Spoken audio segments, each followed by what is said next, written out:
You give me 15 minutes and I'm going to show you how you can get everything you want and why most people can't do this, because it's rather simple advice, and it's not my advice. It's from the 48 Laws of Power. This is law number 3, conceal your intentions. And before I explain to you how you can do this with anything you want and attain anything you want from anybody you want, I want to tell you why most people can't do this. Most people can't do this because you need to drop your pride a little often to do this. You need to drop your ego, and you need to focus on the end game and not be so concerned with what people are thinking about you in the moment, and be okay with however people are going to perceive you in that exact moment, because your eye is going to be on the end game. And most people are simply not able to do this. Most people cannot tame their tongue. They want to talk about all their goals and ambitions right away. They want to be, oh, I'm doing this, I'm working on this, I'm doing X, Y, Z. And just complete open books. And they actually think that this is advantageous to them, because they're mistaken in believing that honesty and sincerity will get them farther, because people will respect it. And it's not always the case, at least when dealing with power. When dealing with power, this is the 48 Laws of Power. We're talking about how to get what you want. A lot of people are simply incapable of this because they are too honest. They're too willing to be open with what they're working on right now. They just have to tell everyone what they're working on and what their beliefs are. And all you have to do is tame your tongue and focus on the end game. And if you could do that, then you'll be able to follow this advice, because this is very simple advice. It's going to be very easy for you to understand. You don't even have to finish the whole video. Just watch 10 minutes of it. Even listen to one of these stories that I'm going to share with you. I'll share a couple historical examples, some stories that are in this 48 Laws of Power, and you'll see how easy this is. How easy this is and how much sense it makes. But let me begin with a personal story. How I purchased my BMW M4. It's a G82. I drive a Ferrari 488 and a BMW G82. And all my cars that I always get, I pay in cash. And I want to explain to you how I saved so much money when purchasing this car. And had I not done this, had I not gone about it strategically by following Law 3, concealing your intentions, I would have paid thousands of dollars more. But because I followed this law, I was able to save a significant amount of money, and I know it. So I was shopping for a daily car, and I wanted this BMW M4. I had my reasons for it, and this spec that I saw, I knew this was the exact spec I wanted, because I buy used cars. I buy them used because I believe you lose like 10% right off the lot right away. So, and I'm paying cash anyway. I don't need to finance, so it makes sense for me to buy used cars. So I knew this was the exact spec I wanted. It was all blacked out with red accents, red calibers, everything else all black, the rims black, the paint black, and it was even suspended too, red interior. This was the perfect car. I wanted no other spec other than this. But obviously, from a negotiating standpoint, if the seller knew this, he would be very difficult to negotiate with. He would probably sell it to me significantly higher than anybody else. So I had to conceal my intentions. And I want to explain to you how I went about doing that so you could apply this same kind of concept through your daily dealings as well. Whether you're purchasing a car, whether it's dealing with relationships, whether it's a power struggle, whatever. This same concept will apply. So I knew, even though in my heart I knew this was the car I wanted, I couldn't reveal that. So when I was doing recon on the car beforehand, emailing, I made sure to email this guy, his name was Adam, with a different email address that wasn't my primary one and did not contain my name. So all these questions I was asking, the interest I was showing, it was coming from a completely different person. And I finally got the information I needed, and I decided, okay, it's time for me to go visit. But I knew if I had disclosed to him, the seller, how far I had to travel to get this car, it would signal to him my high interest. Because if I wasn't a serious buyer, I wouldn't travel such a significant distance. So what I decided to do was I decided to go there pretending like I was just casually shopping around. I was in the area visiting, some friends in the area, and I saw some nice Corvettes outside and BMWs, and I was, just wanting to browse around. So I let him take me around, showed me some cars, and I knew, of course, he was going to show me the BMW M4 as well. And all this was important because I was concealing my interest, which was the BMW, but without revealing that I traveled a very long distance and I had been doing recon for weeks to get this car. Had I revealed that, he would have definitely been a lot more difficult to negotiate with. So as he's showing me all the cars, eventually he shows me the BMW. And I tell him, I'm like, look, wow, I really, really like this one, man. It's honestly like my dream car, but I don't think I could afford it. It's a little bit too expensive for me. I don't think I could do it. It's just a bit out of my price range. Obviously it wasn't, but I was playing, that up. And so he was like, well, this is the price, but I could try to get it a little lower for you. And I also told him, I was like, well, also I'm a cash buyer, so looking to do the deal, nice and quick, whatever. But I'm not really pressed to buy. I'm making it clear my willingness to leave. I'm saying like, yeah, I just came around, shop and buy. And he's really trying to sell me hard because this was actually his personal car. It wasn't the dealer's car. And he was like, no, stay. Like, we could do a little bit better. And the person who's willing to leave in the negotiation always has the most power. And that's not just in negotiations, that's in relationships too. That's why you always have to be willing to leave. If you're not being treated right, you have to be willing to leave. So I was always saying to him, like, look, I really appreciate it. I'm not like trying to beg him to lower the price. I'm saying like, look, I really appreciate it, and I really do love that spec. It's such a nice car, but yeah, I just can't afford it right now. I just can't do it. It wouldn't be a smart financial decision for me. And he's like, look, we'll knock off all these fees. I'll take it down $5,000. Like, we got to that point where it's down $5,000 from the listing price. He's mentioning all these fees, the dealer fees that he normally charges, but he wasn't going to charge me. A couple other workarounds to make me save more money.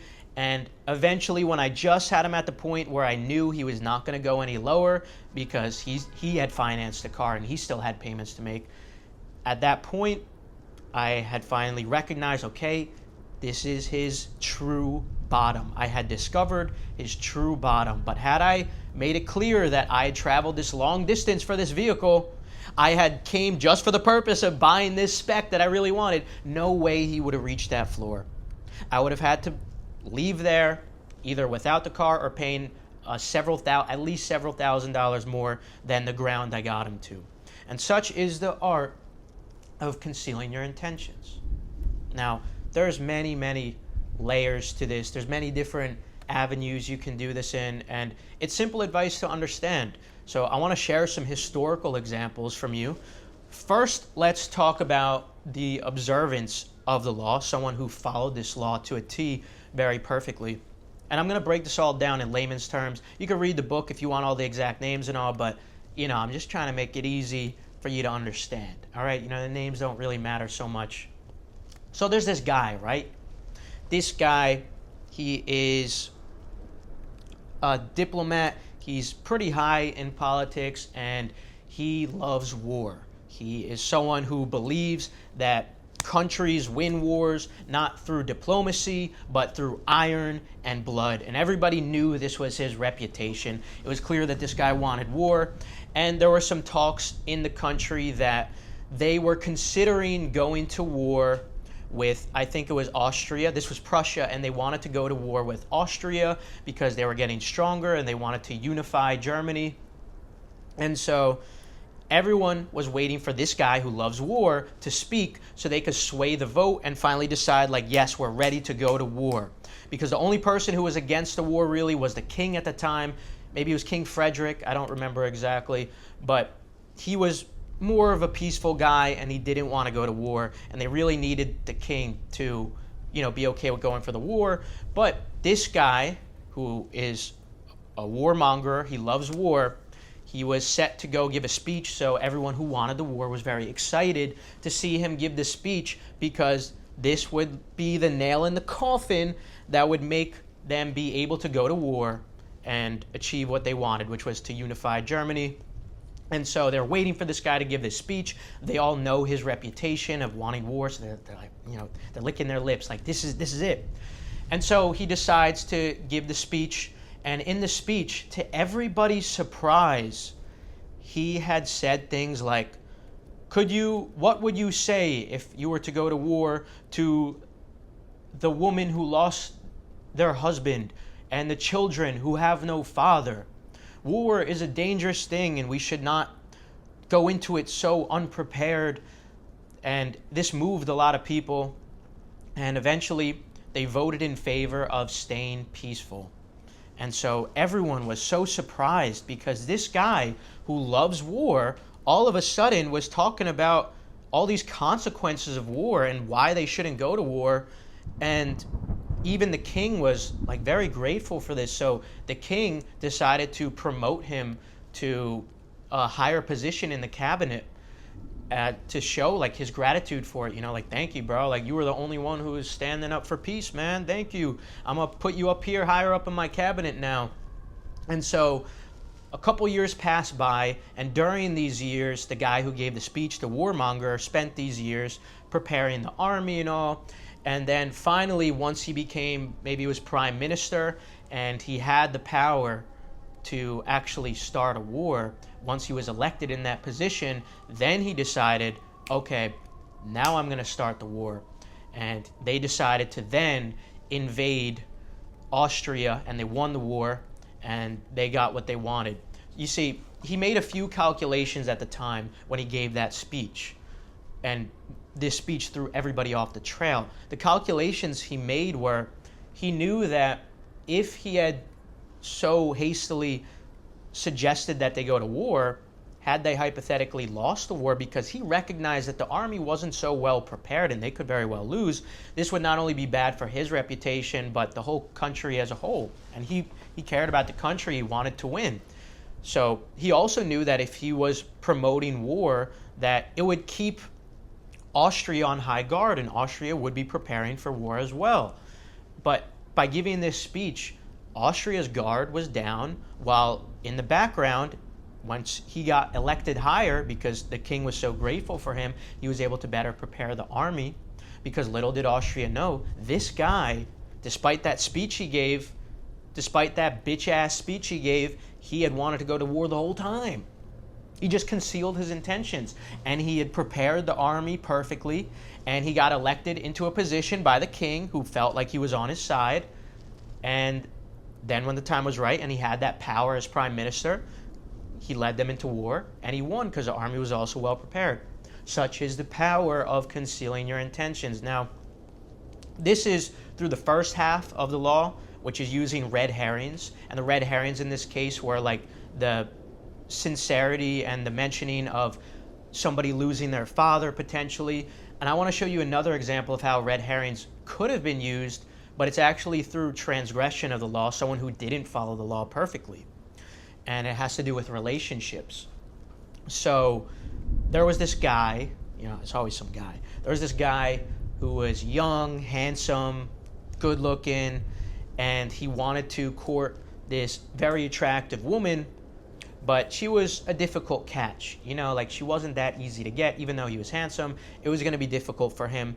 And so he had been having some trouble, and he went to see a famous woman who was known for her experience in romance at the time.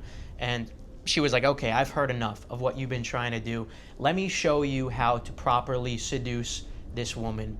And the way you're going to do it, the way you're going to go about it, is instead of putting in more effort, you're going to conceal your interest, you're going to conceal your true intention, and seem more just nonchalant. And anytime you see her, you'll also appear with another woman to stir up some jealousy, the red herrings. And so he was doing this for a couple of weeks, and he was appearing in places she didn't expect him and not appearing in places where she would normally expect him. She was getting confused, and then these other women he was with was making her jealous, and little by little she was starting to like him. And all of this was working because he wasn't showing direct interest in her. He was concealing his interest, and she was, just very curious by this. And finally, one night they were alone. He just had this one night alone with her, and he decided to go against the advice of the woman who was teaching him this seduction, and just go off his own impulses, because he was really just feeling himself. He was like feeling like hot shit, and he was like, you know what? I'm just gonna fucking tell her I love her. Dumbass motherfucker. So he did that, and she suddenly just became very polite, excused herself, and from that point on, anytime they interacted, it was very awkward, and it didn't work out. Because as soon as he had done that, as soon as he had revealed his interest in that blunt kind of manner, instead of letting things unfold naturally, then she saw everything that she had seen as romantic and mysterious as conniving and calculated, and then spell was broken. So, dumbass motherfucker. He didn't listen to the advice. It was going well at first, using the red herrings like the other women to, distract her and make her jealous, but he just couldn't keep it up. Anyway, there's another part of this law using smoke screens, and I want to share a super interesting story from it, which is just absolutely incredible deception, like so impressive. So it involves Joseph Wheel, and some of you guys might be familiar with Joseph Wheel. He was a notorious scammer and very intelligent deceiver, and there was one deception he pulled off which was absolutely remarkable. And let me tell the story from the beginning. So there was this guy, there's always some guy. There was this guy. He was a millionaire. He had just sold some big estate. And a millionaire at the time, this is like hundreds of millions today or tens of millions today. But he had $1 million, and he was out of the business, but he still kind of yearned for getting back into the business of deal making and all. And anyway, he had this small little property that he was trying to sell, and he had it listed for $8,000. Joseph Wheel decided to visit. And Joseph Wheel was like, okay, I see. I'm interested in this property. So the guy, Sam, his name is, I think, Sam told him, okay, look, you could put just $2,000 down, and the rest you can finance, no problem. And Joseph Wheel was like, okay, I'll think about it. He comes back the next day and he says, okay, Sam, look, I can do this. In fact, I can put a whole $8,000 down, which at the time was about $150,000 today. So a large sum of money. If you could just wait until tomorrow, because I have a way of getting it tomorrow. And so because Sam had experience with big deals and all, and he had made $1 million, he couldn't help himself but wonder, how the heck would some guy who doesn't have $150,000, at the time it was $8,000, come up with that $8,000? So he asked him, he's like, okay, wait, you're going to come up with $8,000 tomorrow? Like, how are you going to do this? And Joseph Wheel was kind of reluctant to explain. He was like, look, I really don't want to talk about it. But Sam was persistent. Sam wanted to know, like, dude, come on, tell me, what's going on? So Joseph Wheel was like, all right, so basically I'm involved in this thing with my uncle, where my uncle has some agreement with some millionaires that he has a grudge against for good reasons of his own, where they want him to sell a property which is valued around like $500,000 or whatever, but he's gonna sell it for $30,000 to some setup man to get back at the millionaires. They're gonna sell it at a very low price, so these millionaires get like literally just $30,000, so the uncle could get back at them for the grudge.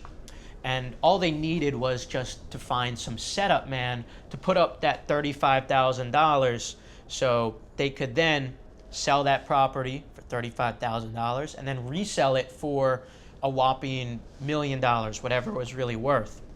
And Sam was like, that sounds really interesting. Like, hey, how about I be your setup man? I could put up the $35,000. I'll be the setup man for this deal. And Joseph was like, he's reluctant. He's like, I don't know, but all right, I guess fuck it. Why not? Let's do it. You could be our setup man. You can buy this for $35,000, and then we'll split the profit when we sell the real value of this property. Okay, deal. And we'll meet tomorrow. You'll meet the financiers. You'll meet my uncle as well, and we'll set this thing up. So Sam is like super excited about this deal because he's about to make a killing in the easiest way possible from some deal that just stumbled upon him. And he's licking his lips. He's like, I can't wait for tomorrow. So he's thinking about the deal nonstop. He goes to meet them. They take the train to meet the financiers, and they bring the uncle. And the uncle, it was Joseph who brought someone with him. Yeah, Joseph brought a boxer with him, and Sam was like, while they're doing the deal, like, who is this guy that's with you? Who's this guy in the corner? And Sam explains like, oh, I'm a boxing trainer. That's like what I do. This is one of my boxers, and he's really freaking good too. Like, this guy is great, like, and the guy's training in the corner. He's like doing his punches and all, and this guy's got like gray hair and he's got a pot belly. He doesn't look like he's in good shape, but it doesn't really matter. That's not the main focus. So they're just, doing the deal. They talk with the financiers and the uncle, the setup man, and they get through with the minor business. Boom, boom, about to do the deal for the $35,000. It's going to be clean and easy. So they finish up the deal, and then they're just yapping afterwards, just chilling. And they're name dropping guys like J.P. Morgan, like they know him. And Sam was just so happy to be a part of this conversation again because he had yearned to get back in the mix of these deal makings again, and he had missed this lifestyle. And he's just so involved in this conversation, and he just feels so alive, and he's about to make $35,000. And so Joseph, one of the financiers, had brought up that they had a boxer too, actually. And Joseph was like, yeah, sure, but my boxer would beat the shit out of your boxer so easily. And things kind of got heated. They got into a heated argument, and it got to the point where Joseph was like, fuck you, I'll make a bet with you that my boxer could beat your boxer's ass. Let's bet $50,000 on it that my boxer wins. And they're like, okay, let's do it. Fine. They shake on it and they leave. There's tension and everything. And as soon as the financiers leave, the uncle screams at the top of his lungs, very pissed at Joseph. Joseph, why would you do that? We don't have the money to put up for the bet. How could you do such a thing? And Joseph was like, don't worry. I know their boxer. And I could fix the fight to guarantee us the win. All I have to do is explain this to him, give him a piece, bribe him a little bit, and he's going to take a dive for us. And so they're all like, okay, so we could do this, but we don't have enough money to put up the $50,000. So they explain, well, we have $15,000, and we could use the $35,000 because Sam was like so fed up with all this. He just wanted to do the deal. He was like, guys, enough of this. I'll put up the $35,000 if you just like stop this. Like, I'll put up the $35,000 because he's a millionaire. He's got so much money to burn. I'll put up the $35,000, no problem. And they were like, okay, let's do it. We have the $50,000 to do the bet now. Okay. And Sam is just like so excited because Sam is about to make a killing, not only on this property, but he's about to win a fixed fight too. So he's just, he's loving life right now. He's counting the money in his head, like, I'm about to make a killing. So the next day, they're ready for the fight, and they're rehearsing how they're going to stage the fall with the two fighters in a hotel room, and they're going like this, like this, like this. Okay, you're going to take a dive here, you're going to lose, and the fight's going to be fixed, and we're going to win the bet. Everything's going to plan. So then they go to a gym, the financiers are there, and the uncle is there, Sam's there, Joseph's there. They're all watching the fight, the two men. And so far, everything's going to plan. But then all of a sudden, a rogue punch from the other guy hits the guy who was supposed to win. He falls to the ground, and blood starts pouring out of his mouth. One of the financiers, who was also a doctor, went up to check on him, checks his pulse, and he says, the guy's dead. And so all of them panicked, said, we could be implicated in murder. We need to get out of here now. So everybody left. Sam left in a hurry. He just completely forgot about the $35,000, which he was happy to forget about because he's going to avoid getting implicated in a whole murder case. So he leaves there. And then afterwards, they all meet again. So let me explain what happened. Let me explain what really happened. And this beautiful smoke screen. So it turns out that the boxer didn't actually die. Turns out that the boxer had been saving a ball of chicken blood in his mouth with some hot water. And so when he fell, he bit on the ball, making blood spill out everywhere, making it seem like he died. But he didn't actually die. It was fake. And the reason this con worked so well was because of the smoke screen. And what was the smoke screen? The smoke screen is the bland and the boring. That's how you deceive people, with bland and boring things. And that was with the original interest in the deal to get the property for $8,000.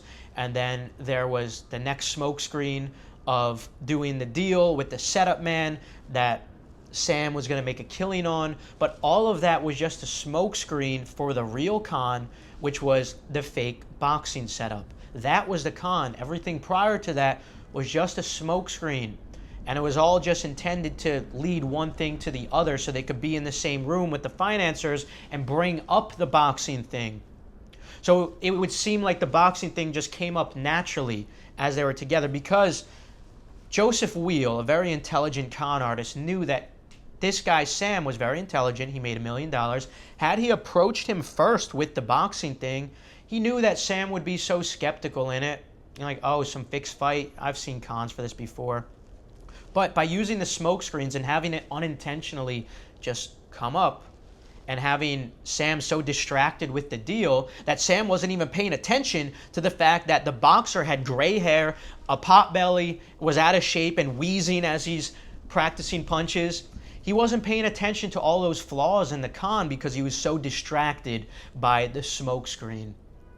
Such is the beauty of concealing your true intentions. And that's with red herrings, that's with smoke screens, and I love that example. I love that one from history. And so there's some more examples in the book too, but I think we'll end it with that because I think you guys get the point. All right? Hopefully now you can get whatever you want.